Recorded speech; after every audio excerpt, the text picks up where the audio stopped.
Përse është përshpejtuar ngrohja globale, çfarë ka ndikuar tek ajo?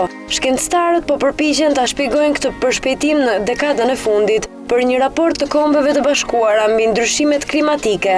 Studimi çon në përfundimin se shkencëtarët janë 95% të sigurt se shkaktarët e këtyre alternimeve të klimës janë vetë njerëzit nëpërmjet djegjes së lëndëve kimike dhe prodhimit të smogut. Sipas draft dokumentit të papublikuar ende, shkencëtarët besojnë se njerëzimi, hiri vulkanik, mungesa e nxehtësisë diellore dhe gjithmonë më shumë nxehtësia e thithur nga oqeanet mund ta shpjegojnë këtë mister në një farë mënyre dhe se secili prej këtyre faktorëve ka ndikuar në mënyrë të barabartë në të. Ndërsa në vitet 70 temperaturat ulën shpejt, 15 vitet e fundit ato kanë ardhur duke u ngritur. Përqindja e sigurisë se shkaku i përshpejtimit të ngrohjes globale vjen nga njerëzit është rritur nga raporti i kryer në vitin 2001, kur ishte 60% në 95% në 2013, duke vazhduar të rritet gradualisht pas çdo studimi ndër vite. Pothuajse 200 qeveri kanë rënë dakord që të mundohen të limitojnë ngrohjen globale deri në -2 gradë Celsius më shumë